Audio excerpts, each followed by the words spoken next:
Halo Victorian, ya selamat berjumpa kembali ya di channel Victory Jogja.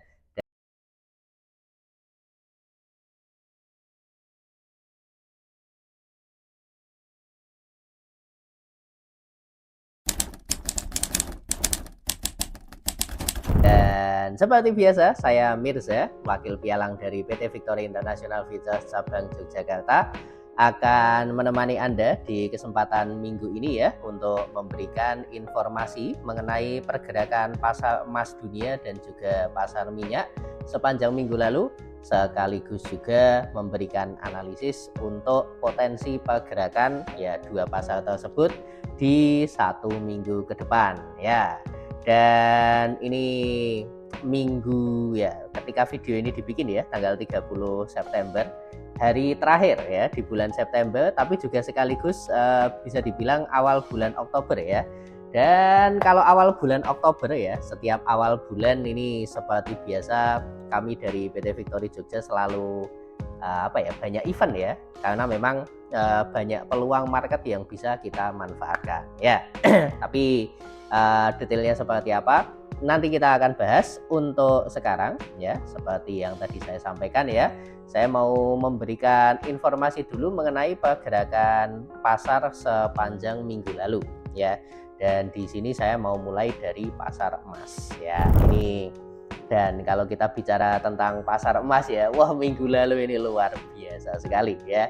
Saya nggak tahu Anda ngikutin apa enggak, tapi sepanjang minggu lalu itu tiap harinya ketika kami bikin laporan harian itu selalu ya, hampir selalu tiap hari ada kalimat bahwa harga emas naik terus, mencatatkan rekor tertinggi baru, mencatatkan rekor tertinggi baru, mencatatkan rekor tertinggi baru.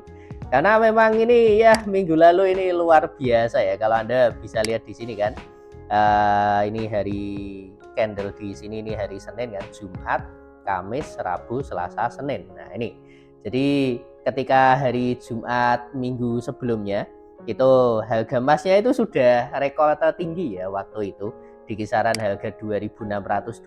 Jadi pertama kali tembus 2600.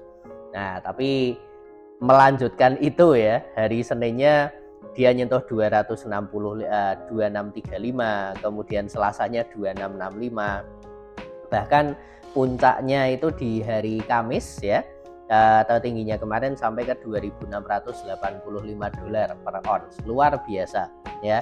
Hari Jumat nggak ada berlanjut ya. Hari Jumat ini menjelang penutupan pasar ya, terjadi aksi profit taking, koreksi turun, dan ini bisa dibilang penurunan pertama ya dari sejak 1, 2, 3, 4, 5, 6, 7, 8 ya, 8 sesi terakhir. Mantap sekali nih harga emasnya ya. Dan ya kalau ditanya kenapa, ya ini jawabannya kurang lebih masih sama dengan beberapa waktu sebelumnya ya. Satu, kalau Anda lihat di kondisi geopolitik global, ini kondisinya masih kurang menentu, terutama untuk Anda yang memantau perkembangan di Timur Tengah ya. Ini masih konfliknya masih berlanjut, bahkan bisa dibilang meluas ya.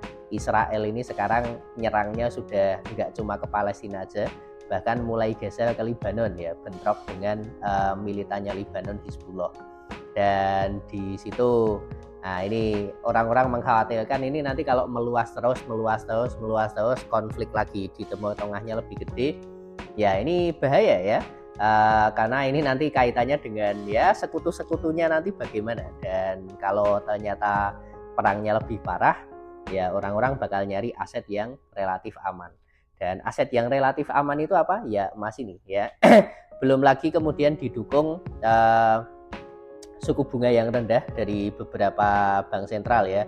Itu sebenarnya berita 2 minggu yang lalu ya. Berita 2 minggu yang lalu Amerika Serikat mangkas suku bunga. Kemudian kalau Anda ngikutin bank sentral dari Eropa juga, Inggris suku bunganya sudah turun 2 kali kalau nggak salah.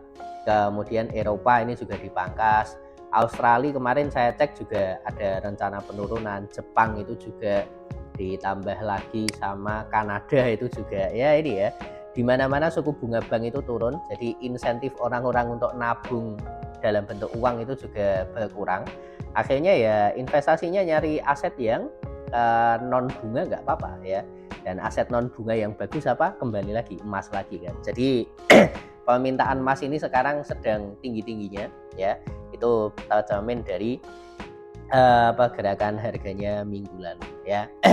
Dan hari Kamis ya, setelah hari Kamis sempat menyentuh harga tertingginya di rekor tertingginya itu di 2685. Kita lihat di situ Jumatnya dia relatif turun ya, anjlok, dan close-nya ini kemarin di 2652 yang kalau kita lihat di time frame weekly kan, ini candle weekly-nya jadi kayak kepotong separuh ya, high-nya jadi dari 2620 tertingginya sampai 2685, nah close-nya cuma di 2650-an, jadi kan kepotong separuh. Jadi koreksinya lumayan banyak hari Jumat kemarin. Nah, untuk minggu ini bagaimana? Ya, di sini saya mau bahas dari sisi teknikal dulu ya. Karena kalau Anda ngikutin mungkin dari financial konsultan kami ya, minggu lalu saya narik garis ini, targetnya ada resisten di area 2664.67 ya, 2665. Dan di situ memang kemarin sudah sempat tembus, tapi endingnya ya close-nya minggu lalu di bawah. Jadi di bawah Fibo expansion 2665. Dan hari ini pun opennya juga di bawah ya. Senin ini tadi pagi dibuka di 2659 dan sempat ada naik dikit, tapi ya kembali lagi kan ketahan di 2664, kemudian ada pergerakan turun. Nah, di sini kalau kita geser ke time frame yang lebih kecil ya, di 4 jam. Saya kemarin sudah update ya untuk Fibo retracement-nya. Kalau Anda yang memprediksi ini 2685 sepertinya sudah jadi level tertinggi dan kemungkinan akan ada koreksi turun. Nah, di sini saya kasih bantuan untuk ini, target koreksi turunnya bisa sampai mana. Saya tarik Fibonya ini dari harga terendahnya 2 minggu lalu di 2547 sampai ke harga tertingginya yang kemarin ya 2685. Dan di situ kita bisa lihat harga sekarang ketahan di sekitaran 2550 ya. Ini jadi area support kuncinya untuk minggu ini, yang mana kalau support kunci ini ditembus berarti ada potensi penurunan ke 2632 sampai ke 2616. Kalau mungkin agak optimis ya, dan mungkin nanti bisa ditopang oleh data ekonomi juga, menurut saya support kuncinya di sini 61,8%. Jadi Fibonacci retracement ini biasanya area kuncinya di 61,8%, dan kebetulan di level itu kalau Anda lihat ini di harga 2600 area psikologis. Jadi kalau nanti data fundamentalnya mendukung, potensi penurunannya bisa sampai situ ya. Tapi kalau ternyata ya data fundamentalnya masih seperti beberapa minggu yang lalu ya, yang hasilnya mungkin mengecewakan, harga emas ini bisa ada kenaikan lagi. Untuk sekarang mungkin targetnya di 2670 ya ketika video ini kami buat. Tapi untuk di atasnya resisten kuncinya masih harga tertingginya minggu lalu 2685. Yang kalau kemudian 2685 ini bisa ditembus, berarti ya sisi atasnya level psikologis yang di atas ya 2700. Nah, pertanyaannya sekarang bakal condong kemana? Nah, ini berhubung ini bisa dibilang masuk minggu pertama ya. Saya kalau minggu pertama ini mungkin mengandalkannya bukan dari sisi teknikal ya, mengandalkannya dari sisi fundamental. Karena minggu pertama ini pasti beritanya ramai sekali. Dan beritanya ada apa saja? Di sini saya sudah coba rangkum ya, lihat dari kalendernya. Spesifik untuk data ekonomi dari Amerika Serikat. Memang untuk di hari Senin ini masih relatif agak tenang ya, cuma ada satu ini medium impact ya, Chicago PMI. Tapi kemudian nanti beruntun itu masuk bulan Oktober besok ya, dari dini hari nanti ya.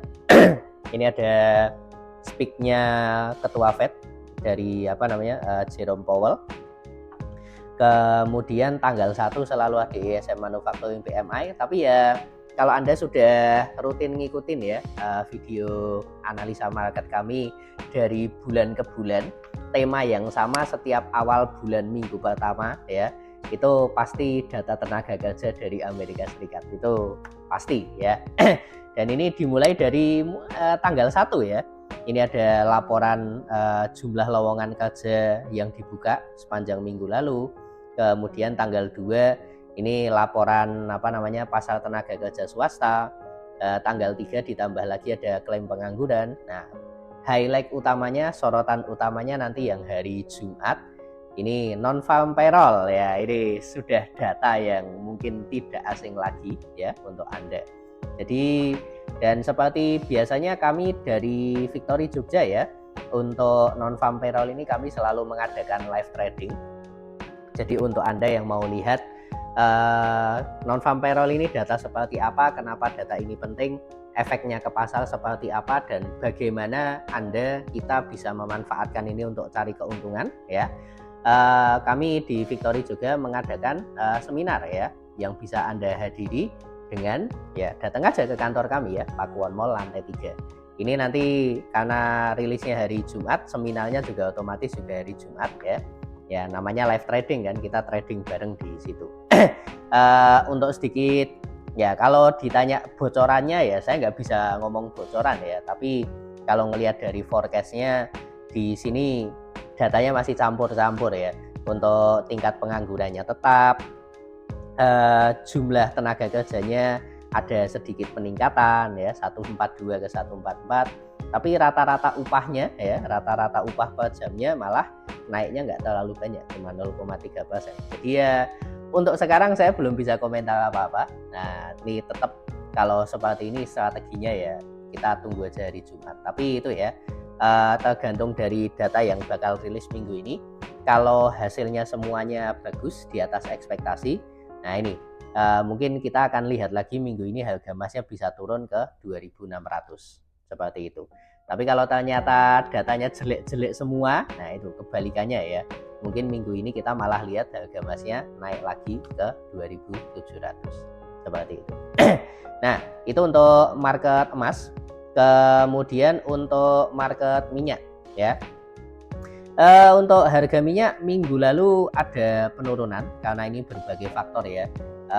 Saya tadi baca beritanya, permintaan minyak ini memang agak menurun, walaupun di saat yang bersamaan supply-nya juga agak terhambat, terutama di Amerika Serikat ini, di Teluk Meksiko ini sedang kena topan ya, jadi untuk produksi minyaknya agak terhambat. Nah, cuma ya kalau kita lihat di sini ya, dari Timur Tengah, dari Rusia mungkin pasokan minyaknya masih jalan terus, makanya minggu lalu harganya cenderung turun. Tapi seperti yang saya sampaikan dari beberapa waktu kemarin ya, beberapa minggu terakhir lebih tepatnya, kondisi harga minyak ini sekarang di 68,50. Kalau kita lihat secara keseluruhan dalam 1 tahun terakhir, harga ini lebih dekat dengan harga terendahnya ya untuk tahun ini. Sebagai perbandingan, rekor terendahnya tahun ini tuh di 65,20-an, harga sekarang di 68,50-an. Sedangkan untuk kondisi tertingginya tahun ini itu di sekitaran 87. Jadi sangat dekat sekali dengan harga terendahnya. Maka dari itu untuk Anda yang mungkin berpikirnya jangka panjang ya untuk transaksi, saya masih tetap menyarankan ini level yang bagus untuk Anda. Ya ini mikirnya investasi ya, beli minyak ketika harganya relatif murah. Karena begitu nanti supply-nya kepotong, kemudian permintaannya bisa normal lagi. Ini kan bentar lagi masuk musim dingin ya, di belahan bumi utara.